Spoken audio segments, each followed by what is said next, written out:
Okay, so in this lesson, we're going to talk about how to properly write notes. So I have posted a couple of videos on Google Classroom that are about phrases and clauses and types of sentences. So the first thing I want to do is I want to title my notebook page. So I'm going to title this Phrases and Clauses.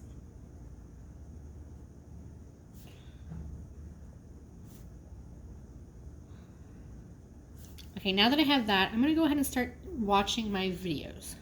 So I'm watching my videos and I'm only going to look for things that are keywords or examples that I might want to put in my notes. So as I'm watching my video, I see that he is writing notes and he says that phrases and clauses, phrases are groups of words that acts like a part of speech and it can't be a sentence. So that right there, the fact that he wrote it down means that it's really important. So I'm going to be writing that as well. So I'm going to go ahead and I'm going to put a little bullet point and I'm going to put phrases, or a phrase is a group of words and he said that acts like a part of speech.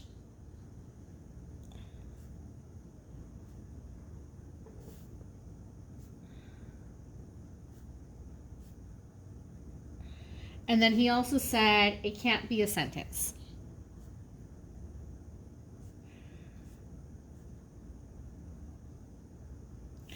Now, I know that I want to write an example for myself because I personally want an example. So I'm going to go ahead and leave a little example here so that I can remember later on. Now, he does talk about a couple of examples and he's going to give a couple of examples later in the video. So I'm going to leave that blank until he gives examples and I'm going to come back to it.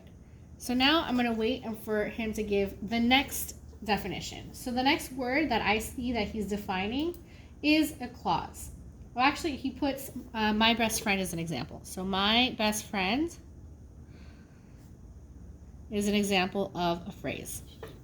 So then now I'm going to go and I'm going to wait till he gives the definition of a clause. So he says that a clause can be a sentence. So I'm going to put clause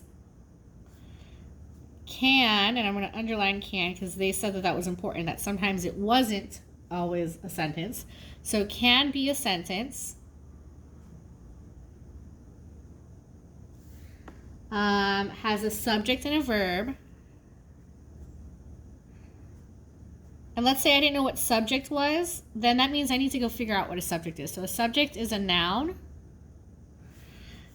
and a verb.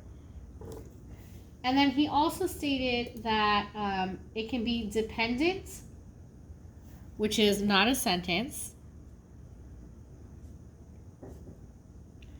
So dependent, which is not a sentence.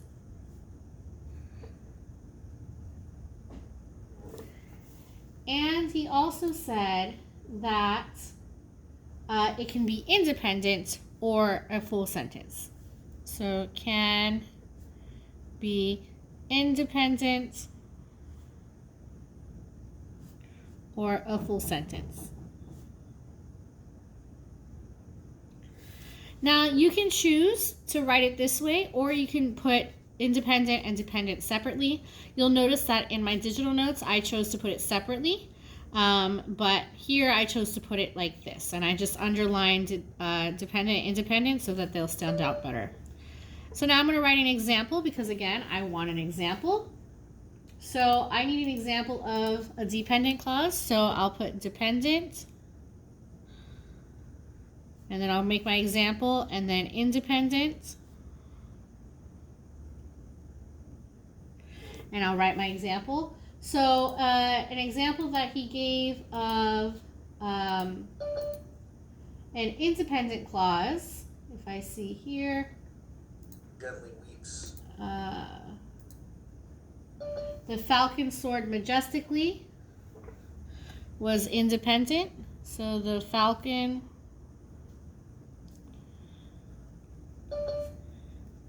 majestically. And then the dependent clause was while my guitar gently weeps, or the wizard casts a spell. So cast a spell. So this is just an example of how I'm supposed to take notes. So again, with these videos, it makes it a lot easier because obviously they're writing the notes for you on there and then you're just rewriting them. But what I want you to do is to go through each video, and then as you find important information, you're going to be writing it down. If you want to take it a step further, then I suggest you grab a highlighter and you highlight any important phrases. So again, phrase is an important word, clause is an important word, dependent was an important word, independent was an important word. So I would go ahead and highlight anything that's important, and I would go ahead and make sure that I can easily see everything that I need to see in order to go back and study my notes. So I might even highlight my examples really quick, etc., etc. Okay, so hopefully this helps you understand how you're supposed to take notes. Again, you're watching the videos and you're pulling out the most important information, and that's what you're going to be putting in your notebook.